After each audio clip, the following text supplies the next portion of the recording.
Hai teman-teman, selamat datang di IT News, tempatnya berita aktual dan fakta yang jarang diungkap media lain.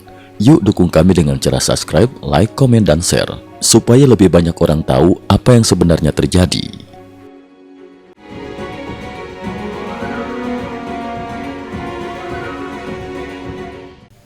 Salam pemirsa, 26 November 2025, Perang Rusia-Ukraina kembali memasuki fase baru. Dalam rentang waktu 22 hingga 25 November, Ukraina melancarkan serangkaian serangan presisi ke wilayah belakang Rusia, menghantam infrastruktur vital, depot militer, hingga helikopter tempur. Di saat yang sama, perundingan damai di Jenewa untuk pertama kalinya menunjukkan kemajuan besar, menurut pernyataan resmi delegasi AS dan Ukraina. Di bawah ini adalah rangkuman lengkap perkembangan terbaru di medan perang dan diplomasi. Serangan strategis Ukraina menghantam kedalaman wilayah Rusia. Pembangkit listrik Satura meledak 25 November 2025. Ukraina meluncurkan drone kamikaze ke pembangkit listrik tenaga uap Satura di Oblast Moskow, sekitar 120 km dari timur Kremlin. Pembangkit berkapasitas 820 MW itu hancur dan terbakar hebat. Fungsi Satura sangat vital. Penyedia listrik untuk operasi militer area Moskow, menopang jaringan sipil di sekitar ibu kota. Kerusakan besar ini dapat memengaruhi kemampuan komando Rusia dalam beberapa minggu ke depan. ATACMS hantam Boguchar, Voronezh, 24 November 2025. Ukraina menyerang lapangan latihan Boguchar di Oblast Voronezh menggunakan rudal ATACMS jarak 300 km. Temuan puing-puing menunjukkan badan rudal hampir utuh, bukti bahwa sistem pertahanan udara Rusia gagal mencegat.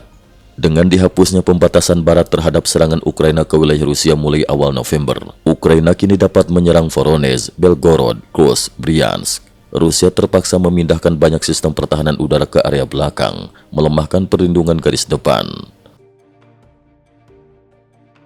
Belgorod kembali alami friendly fire 23 November 2025. Menurut laporan Astra, artileri pertahanan udara Rusia kembali salah sasaran ketika mencoba mencegat drone Ukraina. Sebuah gedung apartemen dindingnya jebol, jendela hancur, kepulan asap terlihat dari kejauhan. Insiden seperti ini sudah sering terjadi sejak 2022 akibat kepanikan dan koordinasi buruk antara radar Rusia dan unit artileri. Beberapa hari sebelumnya, Ukraina juga menghancurkan stasiun pengisian bahan bakar di Belgorod, menunjukkan intensitas konflik yang meningkat di wilayah perbatasan. Drone Ukraina lakukan serangan presisi di Donetsk dan Luhansk 23 hingga 24 November 2025. Pasukan khusus Ukraina SSO menggunakan drone FP2 berkepala roket untuk menghancurkan posisi sniper Rusia, titik konsentrasi pasukan, gudang amunisi, pusat logistik, lokasi persiapan serangan Rusia. Sasaran paling signifikan, gudang drone Swordhead Rusia, 1000 unit hancur. Di Donetsk, Ukraina menghancurkan fasilitas penyimpanan drone Rusia, 1000 drone Swordhead, 1500 kepala ledakan. Di Luhansk, depot bahan bakar besar dilalap api setelah diserang drone FP2. Kerusakan ini akan memengaruhi operasi udara tak berawak Rusia selama berminggu-minggu. Rusia rebut Uspenivka setelah serangan besar 22 hingga 23 November 2025.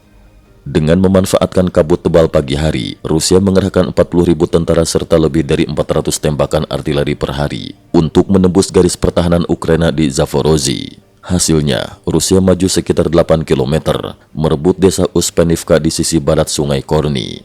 Namun kemajuan mereka bersifat lokal. Di sektor lain, Ukraina masih menahan serangan dengan manuver cepat.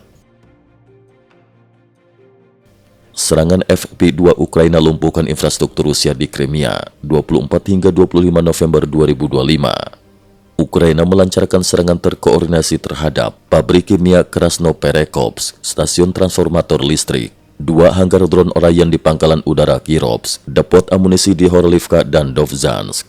Serangan ini menghancurkan sebagian infrastruktur kritis yang menopang operasi Rusia di semenanjung Crimea. Perundingan damai di Jenewa catat kemajuan besar. Pertemuan utama, Minggu 23 November 2025. Delegasi AS yang dipimpin Menlu Marco Rubio dan delegasi Ukraina yang dipimpin Andriy Yermak mengadakan rapat intensif di Jenewa. Rubio muncul 2 kali di depan media. Pertama mengatakan ada kemajuan besar, kemudian menegaskan Hari ini adalah hari paling produktif sejak proses dimulai. Yermak menyebut kesepakatan yang dicapai sebagai kemajuan sangat baik menuju perdamaian yang adil dan tahan lama. Zelensky menambahkan, tim Presiden Trump mulai mendengarkan suara Ukraina.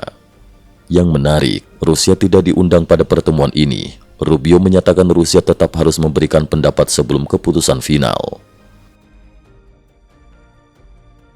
Ekonomi Rusia melemah, pendapatan minyak dan gas anjlok. Data Reuters rilis 25 November 2025. Pendapatan minyak dan gas Rusia November turun 35% dari tahun ke tahun. Pendapatan total Januari-November turun 25%. Penyebabnya, 1. Harga minyak turun dari $68 ke $57 per barel. 2. Rubel menguat. Konversi dolar ke rubel membuat pendapatan pemerintah mengecil. 3. Ketergantungan berlebihan pada ekspor energi. 25% pendapatan negara berasal dari minyak dan gas. Dilema Rusia, rubel lemah, inflasi tinggi dan ketidakpuasan publik. Rubel menguat, pendapatan negara hilang. Semua opsi buruk. Solusi darurat yang mungkin menaikkan pajak energi, memotong anggaran regional, mengambil utang tambahan, atau membiarkan rubel kembali melemah. Ukraina menembak jatuh helikopter Mi-8 menggunakan drone. 22 November 2025.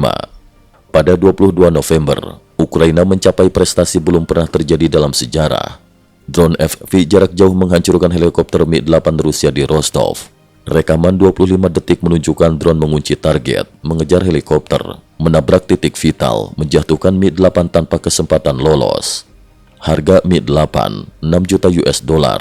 Harga drone FPV, 5.500 US dollar. Rasio efektivitas 1:1090. Rusia kini harus mengurangi penggunaan helikopter dekat garis depan. Dengan trisula udara, Angkatan Udara Ukraina lahir kembali 2025 hingga 2030. Ukraina sedang membangun 3 pilar jet tempur barat. 1. Dassault Rafale F4, Prancis. Rencana pembelian 100 unit dalam 1 tahun. 2. F-16, AS dan Eropa, tulang punggung pertahanan udara. 3. JAS-39 Gripen, Swedia, jet yang bisa lepas landas dari jalan raya dan pangkalan darurat. Prancis juga memasok radar canggih, 8 sistem SAM, masing-masing 6 peluncur. Struktur udara Ukraina menuju standar NATO untuk pertama kali dalam sejarah negara itu. Eropa meningkatkan pertahanan menjelang ancaman Rusia. Belanda mengembangkan rudal jelajah setara Tomahawk, mengirim F-16 dan kapal perang ke Ukraina, mengalami penyusupan drone asing yang diduga milik Rusia. Inggris, kapal patroli mencegat korvet ringan Rusia, menemukan perangkat pengintai bawah air mencurigakan.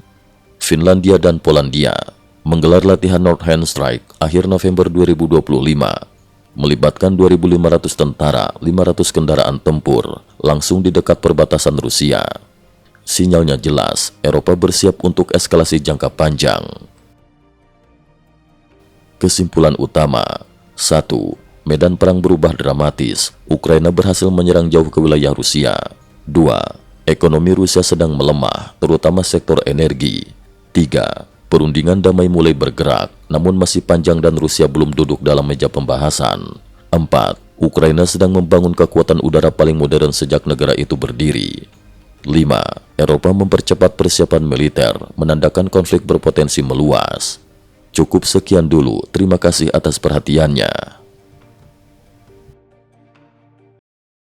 IT News juga memiliki channel di platform kancing.com. Mohon kunjungan dan bantu subscribe agar bisa mengikuti perkembangan dunia tanpa batas. Terima kasih. Link Kancing ada di dalam description.